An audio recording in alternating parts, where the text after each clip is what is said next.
재정 관리에 대해서 이야기 나누고 있는 시간입니다. 함께 배워보는 시간이죠. 재정 교육 시간입니다. 하나님의 경제, 하나님의 원칙. 새해 첫날인데요. 오늘 새해 인사부터 먼저 드려야 될 것 같아요. 신시철 대표님 새해 복 많이 받으십시오. 감사합니다. 새해 복 많이 받으십시오. 네. 먼저 오늘 지난주 방송 복습하면서 네. 또 청취자 질문부터 들어가야 예, 예. 될 것 같아요. 네. 질문이 들어왔어요. 네. 네, 함께 나누고 오늘 이 시간 진행하도록 하겠습니다. 남편은 중식업을 하고 있는데 매출에서 임대료, 인건비, 재료비, 유지비 빼고 나면 남편의 소득이 없는 상태입니다. 사람을 두 사람 두고 있는데 주방 요리사와 배달 기사입니다. 저는 전화를 받고 홀서빙을 하며 남편은 배달과 시장 보기 온갖 허다한 일을 합니다. 다음 달이면 좋아지겠지 하며 사람 줄일 생각 없이 진행하고 있습니다. 정말 정확히 말씀드리면요. 총 매출이 1,080만 원이었으나 총 지출이 1,000만 원대이므로 적자인 것입니다. 남편은 필수로 얼마간의 잔돈이 준비되어 있는데 그 돈으로 근근히 살아가고 있어요. 그래도 11조는 예의상 5만 원은 꼭 하고 있습니다. 저희 교회는 청소년이 다이고 목사님 가족 외에는 어른 성도는 저희 부부뿐인 미자립 교회입니다. 여러 가지로 힘든 상황인데 사실 장사를 하면 적자를 보리라 여기는 사람은 아무도 없습니다. 심지어 목사님조차 저희가 생활비의 일부로 11조를 드리는 걸로 오해하실 정도였습니다. 저는 몹시 괴롭습니다. 이윤을 얻기 위해 장사를 하는 건데 남편은 일하고 있는 사람을 보내는 건 생각하기 힘들어하고 있습니다. 이런 문제는 참 오래되었는데요. 약 5년째입니다. 빚내어 장사를 하는 터라 은행에 이자까지 지불하는데 노예가 되는 기분입니다. 가정 예배 때 내 가족이 듣고 배웠습니다. 적자를 보고 있는 상황인데 이때 11조는 어찌해야 하는지요? 이런 내용 방송되어서 참으로 반가웠고 감사합니다라고 애청자신 것 같아요. 네. 이 새해 첫 질문이 사연을 듣고 저도 마음이 참 무겁습니다. 네. 그런데 한번 이것에 대해서 말씀드리고 싶은 것은 첫째 사업상의 소득과 개인의 소득이 먼저 구분을 지셔야 될 것 같아요. 그런데 이분의 경우에 보면 한 달에 한 1,080만 원 정도 매출이 있으시고 근데 원가가 1,000만 원이면 사실 남는 게 없거든요. 그럼 사업상의 소득이 전무한 상태이기 때문에 사업상의 소득을 따라서 뭔가 소득을 11조를 내기는 어려운 상태라고 보이고요. 네. 사업의 소득이 없다 보니까 사업으로부터 얻는 개인의 소득이 또 없어지고 그러다 보니까 계속해서 어려운 상황을 겪고 계시는 것 같습니다. 첫째 제가 좀 조언드리고 싶은 것은 사업을 5년째 하시는 것으로 제가 들었는데 이런 상태를 5년간 계속 하신다는 것은 참 너무 힘드셨을 것 같아요. 그래서 제가 볼 때는 좀 비용을 줄일 수 있는 무슨 방법을 찾아서 여기 보니까 인원이 줄이는 것을 마음으로 어려워하셔서 네. 그냥 유지하시는데 만약에 가능하시다면 인원을 줄여서라도 사업상의 소득을 내는 것이 지혜롭다는 생각이 들고요. 그다음에 그 사업의 소득이 나야만 그 소득의 결과에 따라 개인이 수입을 얻어서 그 수입에 따라 11조를 내는 것이기 때문에 성도님이 현재 한 달에 5만 원씩 11조를 내고 계시는 것은 저는 매우 잘하고 계시다 이렇게 생각하고 있고 또 어떻게 보면 힘에 겹도록 11조를 하고 계시다라고 격려를 드리고 싶습니다. 그래서 너무 금액이 작다고 생각하셔서 마음에 어렵게 생각하지 마시고 지금 하는 정도로 유지하시면서 먼저 사업상의 경영상의 어려움을 해소할 수 있는 방법을 모색하시는 것이 좋겠다라고 생각합니다. 네. 힘내시고요. 네. 네, 반드시 좋은 일이 있을 거라 네, 믿습니다. 네. 자, 오늘의 내용을 들어가기 전에 지난주 내용 복습했으면 좋겠는데요. 네. 지난주에 조언자에 관한 이야기를 그렇습니다. 들려주셨어요. 네. 재정에 관한 조언을 누구에게서 얻어야 할까요? 라는 네. 질문과 함께 여러 분들을 소개를 해주셨습니다. 네, 네. 지난주에 그 성경에 말씀하시는 재정의 조언의 세 가지 소스를 말씀드렸는데 첫째는 성경의 조언으로 말씀드렸죠. 성경을 통해서 재정상의 중요한 결정을 내릴 때 하나님의 응답을 들어야 된다고 말씀드렸고 두 번째는 주변에 있는 경건한 사람들의 조언을 들어야 된다라고 말씀드렸습니다. 첫 번째로는 배우자라고 말씀드렸고 두 번째는 부모님이라고 제가 말씀드렸어요. 그래서 이제 그 세 번째 대상자는 기독교인 재무 전문가라고 말씀드릴 수가 있습니다. 재정적 조언은 성경의 지혜를 바탕으로 해서 제공돼야 하기 때문에 그 조언을 하는 분의 세계관, 재정관이 어떠냐는 것이 매우 중요합니다. 그래서 가능하시면 주변에 크리스찬으로서 이런 재정 문제를 조언해 줄 수 있는 전문가를 만나셔서 그분에게 조언을 듣는 것이 좋겠다고 생각합니다. 만약 그것이 힘들다면 기독교인이 아니더라도 전문가의 조언을 들으셔야 됩니다. 그래서 전문가로부터 어떻게 하는 것이 좋은지 조언을 들으셔야 되고 마지막에는 주변에 자기가 몸담고 있는 공동체 여러 다양한 조언자들에게 자신의 상태를 털어놓고 얘기함으로써 그분들의 경험과 조언을 듣는 것이 매우 좋습니다. 그렇게 주변에 있는 경건한 사람으로부터 조언을 듣는 것이 중요하고 이제 세 번째로는 주님의 조언입니다. 이 주님의 조언이라는 것은 우리가 모든 객관적 사실을 여러 사람으로부터 듣고 또 많은 성경 말씀을 통해서 기본적 원리를 찾아낸 다음에 최종적 결정하기 전에 주님 앞에 나가서 기도하며 하나님 이러한 조언을 듣고 이러한 말씀이 있는데 이제 최종적 결정을 내려야 될 텐데 어떻게 하면 좋겠습니까? 라고 하나님 앞에 나가서 기도하며 묻는 것이 필요합니다. 그렇게 했을 때 여러분들의 결정은 실수함이 없이 바른 결정을 내릴 수 있다고 생각합니다. 네. 조언에 관련된 여러 가지 내용들은 또 지난 방송 보기로 함께 하실 수 있습니다. 저희 극동방송 홈페이지 들어오셔서요. 영상 프로그램에 하나님의 경제, 하나님의 원칙 클릭하셔서 다시 보실 수 있습니다.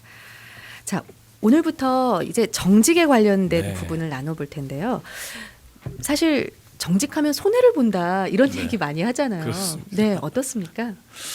예, 참 이 정직이라는 것은 매우 어려운 주제라고 말씀드릴 수가 있어요. 그런데 이것을 좀 더 쉽게 좀 설명드리도록 하겠습니다. 우리가 어떤 경제 행위를 하는 데 있어서 꼭 어떤 물자가 동원돼야 됩니다. 그 물자를 동원하는데 그 물자를 공급하는 원천이 자본이라고 우리가 말하고 있고요. 만약 자본이 없을 경우에는 우리가 빌려서 하기 때문에 부채를 동원해서 물자를 조달합니다. 근데 이러한 자본에는 두 가지가 있습니다. 하나는 그런 물질에 관련된 물적 자본이 있고요.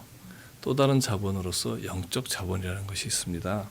근데 영적 자본은 눈에 보이는 물질을 제공하는 원천이 아니라 눈에 보이지 않는 경제 행위의 규칙을 제공하는 그럼으로써 경제 행위가 궁극적으로 효율과 생산성을 높게 하는 그런 작용을 하는 자본이 되겠습니다.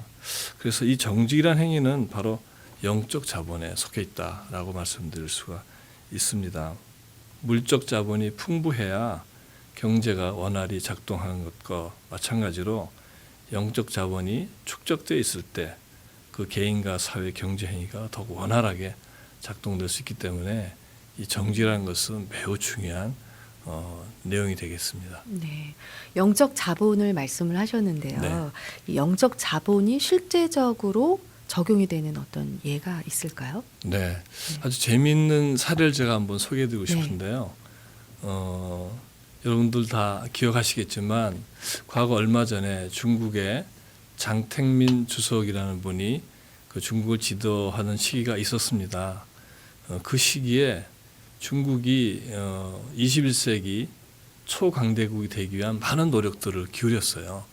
그 노력의 일환으로 중국의 최고 인재들을 미국으로 다 보냈습니다. 왜 그랬냐면은 여러분들 다 아시다시피 20세기 초강대국은 미국이지 않습니까? 그러니까 그 미국을 이기고 초강대국이 되고 싶은 중국 입장에서는 그 비밀을 알고 싶었던 거예요. 어떻게 미국이 짧은 역사를 가졌음에도 불구하고 그렇게 빠른 시기에 초강대국이 될 수 있었을까라는 의문을 풀기 위해서 중국 최고의 학자들을 미국에 파송해서 미국의 전 사회 영역을 조사하도록 했습니다. 그래서 그 수년간에 걸쳐서 중국의 최고학자들이 미국에 가서 미국 사회를 심층 있게 분석하고 연구해서 결과적으로 보고서를 만들었습니다. 만들어서 중국 공산당 그 최고 고위층에게 보고서가 제출됐습니다. 근데 놀랍게도 답은 매우 심플했어요. 우리가 생각하기에는 미국의 어떤 탁월한 경제 제도나 정치 시스템이나 군사력이나 이런 것들이 미국을 초강대국으로 만들었을 것이라고 생각할 수 있지만 실제 그 보고서 내용은 매우 달랐습니다. 네. 그 보고서는 뭐라고 얘기했냐면은 미국이 20세기 그렇게 빠른 시기에 초강대국이 될 수 있었던 비밀은 한 단어, 영어로 크리스찬리티, 기독교 정신이라고 결론을 냈습니다. 놀랍게도 이 보고서를 받아든 중국 공산당 그 최고 지도층이 깊은 고민에 빠졌다는 것입니다. 왜냐하면 중국이 강대국이 되고 싶은 것은 국가적 열망인데 그 열망을 이루기 위한 유일한 길이 기독교 정신, 크리스찬리티라면 그 무신론자인 이 공산당의 기본 논리와 이건 완전히 배치되는 내용이거든요. 그럼에도 불구하고 그 중국의 최고 지도자들이 한때 기독교를 국교로 삼는 것에 대해서 심각하게 고민을 했다는 겁니다. 그 얘기는 뭔 얘기하냐면은 기독교 정신이 뭔 사회 영역에 깊이 침투하고 작동했을 때 그 보이지 않는 영적 자본이 축적됨으로 인해서 사회 전체가 활력을 얻고 모든 영역에서 새로운 성장과 발전을 이루어간다는 것이거든요. 그런 면에서 이 정직이라는 것은 그 영적 자본의 핵심입니다. 그래서 우리가 이 정직이라는 이 개념을 가볍게 여길 수 없는 것이고 특히 21세기에 새로운 선진국으로 도약하고자 소망한 우리 대한민국 모든 기독교인들에게 이 정직이라는 영적 자본에 대해서 우리가 새해 초에 이렇게 생각해 본다는 것은 매우 의미가 있다. 이렇게 생각이 됩니다. 네. 돈 재정에 있어서 정직 참 중요하잖아요. 네, 그래서 우리가 꼭 짚고 넘어가야 될 부분이 아닌가라는 생각이 듭니다. 참 흥미로운 사례를 말씀을 해주셨는데요. 이 정직이라는 것이 상대와 상황에 따라서 어느 정도 융통성이 좀 있는 건가요? 네, 저희들은 그렇게 좀 융통성을 갖고 싶죠. 네. 근데 이제 성경을 보면 하나님께서 우리들에게 요구하고 계시는 정직의 수준이 절대적 정직이라는 것입니다. 네. 주님은 그 레위기와 신명기 말씀을 통해서 우리에게 모든 상황에서 정직하라고 명령하고 계시고 서로 거짓말하지 말고 주님이 걸어가신 것처럼 우리도 거룩해 한다고 명령하고 계시다는 것이죠. 그러면서 주님의 우리에게 말씀하시는 정직은 상황적 정직이나 어떤 비교적인 정직인 것이 아니고 절대적 정직입니다라고 말씀드려야 될 것 같습니다. 네, 그렇게 명령하신 이유가 있을 텐데요. 네, 분명히 이유가 있으셨겠죠. 네. 그 성경을 보면 그 첫째는 몇 가지 이유가 있는데 정직하지 않으면서 하나님을 사랑할 수 없기 때문입니다. 왜냐하면 하나님은 분명히 우리에게 필요한 모든 것을 더해 주시겠다고 약속하셨는데 그럼에도 우리는 하나님이 그 필요를 채울 수 없다라고 생각함으로 인해서 정직하지 않는 방법을 통해서 빨리 그것을 채우고자 하는 그런 행동을 하고 있기 때문에 그래서 이것은 정직한 행동은 믿음과 연관이 되어 있다는 것이죠. 두 번째는 정직하지 않으면서 이웃을 사랑할 수 없다는 것입니다. 정직하지 않은 행동은 내 이웃을 내 몸과 같이 사랑하라는 하나님의 계명과 어긋나는 것이죠. 우리가 정직하지 않을 때 이웃에게 피해를 끼치기 때문에 그렇습니다. 그래서 다른 사람의 것을 훔치게 되는 것이고 피해자는 그 일로 인해서 피해와 상처를 받기 때문에 그것은 우리가 이웃을 사랑하는 행동이 아니기 때문에 그렇습니다. 네. 세 번째는 우리의 정직한 행동이 하나님을 모르는 사람들에게 하나님을 보여줄 수 있는 기회가 되는데 그것을 우리가 놓치기 때문에 우리의 모든 삶에 있어서 하나님의 그 놀라운 사랑을 보여줄 수 있는 기회를 놓치지 않도록 하기 위해서 우리가 꼭 정직해야 된다는 것입니다. 네. 또 네 번째는 온전하게 우리가 정직하다면 우리의 모든 길이 하나님의 그 약속으로 인해서 바르게 서고 든든해진다는 것이죠. 네. 그래서 정직한 행동은 하나님의 인도를 확정해 주는 것이 되겠습니다. 네. 마지막으로 왜 우리에게 절대적 정직을 요구하시냐면 아주 작은 부정직한 행동도 매우 우리의 삶에 해롭기 때문입니다. 누가복음 16장 10절에 우리 말씀하시는데 지극히 작은 것에 불의한 자는 큰 것에도 불의하니라 라고 말씀하고 있습니다. 우리는 지극히 작은 일에도 정직해야 하는 것이죠. 부정직이라는 작은 암세포가 하나가 번식하면 그것이 매우 큰 부정직으로 연결되기 때문에 우리는 암세포를 근본적으로 제거해야 하는 것처럼 작은 일에도 작은 재정에도 정직해야 하는 것입니다. 네. 우리가 부정직한 행동을 하도록 유혹하는 것들이 있잖아요. 네. 그 유혹하는 요인은 무엇이 있을까요? 참 여러 가지 상황에 네. 따라서 다룰 수 있지만 생각해 보면 무엇보다도 우리의 그 욕심, 탐욕이 우선 있지 않겠나. 두 번째는 같은 맥락이지만 하나님은 공급하시지 않을 거야. 그렇기 때문에 내가 내 방식대로 어떤 필요를 채워야 되지 않을까? 그런 그 공급하지 않으실 것에 대한 두려운 마음을 갖고 있기 때문에 자기 의지대로 하고자 하는 그런 욕심. 그다음에는 그 개개인이 당면하고 있는 어떤 재정적인 어려움 때문에 어떤 유혹이 왔을 때 그 유혹을 뿌리치지 못하는 것이고, 또 하나 흥미로운 것은 주변의 압력으로 인해서 부정직일 수도 있습니다. 왜냐하면 나는 상황으로 인해서 나는 이렇게 하고 싶지 않지만 네. 내가 만약 이것을 거절하면 같이 있는 여러 상황이나 사람들이 자기를 좀 이렇게 왕따하거나 좀 이상한 사람을 보거나 너는 우리가 다르니까 우리가 함께 할 수 없어, 이런 식의 보이지 않는 압력으로 인해서 원하지 않지만 네. 부정직한 행동에 가담하는 경우도 있을 수 있다고 생각합니다. 네. 부정직한 상태에 있으신 분들 있으실 거예요. 네. 그런 상태를 방지하는 데 도움이 될 만한 조언 마지막으로 좀 들려주십시오. 네, 좀 구체적이고 실질적인 조언을 네. 하나 해드리고 싶은데요. 저는 특별히 그 부부들에게 네. 또 젊은 부부들에게 그런 조언을 하고 싶습니다. 만약 부부가 이런 약속을 하면 어떨까? 우리가 가정을 꾸려가는 데 있어서 하나님으로부터 오지 않은 돈, 우리가 열심히 정직히 일해서 우리가 받는 그것이 아닌 어떤 부정한 돈도 네. 우리 집 현관을 통과하지 못한다 라는 것에 대해서 남편과 아내가 동의할 수 있다면 우리는 정말 이 절대적 정직이라는 하나님의 말씀을 지키는 든든한 믿음의 수호자가 되지 않을까. 그렇게 한다면 하나님이 그 가정에 더 많은 축복을 하지 않을까, 이런 생각이 듭니다. 네. 집에 이제 소득이 많은 건 좋지만 그 가운데서 이제 부정한 소득이 있다면 그건 분명 잘못된 것이고요. 부정하지 않은 소득만 있을 수 있도록. 네. 네. 네, 요즘 세태의 풍조는 네. 더 모아 더 뱉다, 더 많으면 더 좋다라는, 네. 그러니까 그 소득에 어디서 온 것인지에 관계없이 네. 무조건 많이 소득이 생기면 좋겠다라는 네. 생각을 하는 가정이 있다면 네. 나중에 우리가 함께 보겠지만 불행을 자초하는 생각이다라고 말씀드릴 수 있어서 네. 아예 부정한 돈은 현관문을 넘어오지 말아라. 네. 이렇게 우리가 결단한다면 참 좋을 것 같습니다. 네. 2013년 새해 첫날인데요.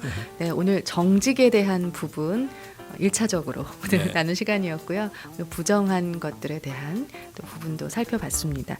네, 다짐하는 시간이 되셨을 것 같네요. 네, 다음 주 이 시간에도 정직에 관해서 네. 계속해서 구체적으로 얘기 나누는 시간 갖겠습니다. 하나님의 경제, 하나님의 원칙. 이 방송은요 다시 들어오셔서 보실 수 있습니다. 극동방송 홈페이지 영상 프로그램에 하나님의 경제, 하나님의 원칙 클릭하시면 지난 방송들을 다시 보실 수 있습니다. 함께 해주시고요. 오늘도 크라운 재정사역본부의 한국 대표이신 신희철 박사님과 함께했습니다. 감사합니다.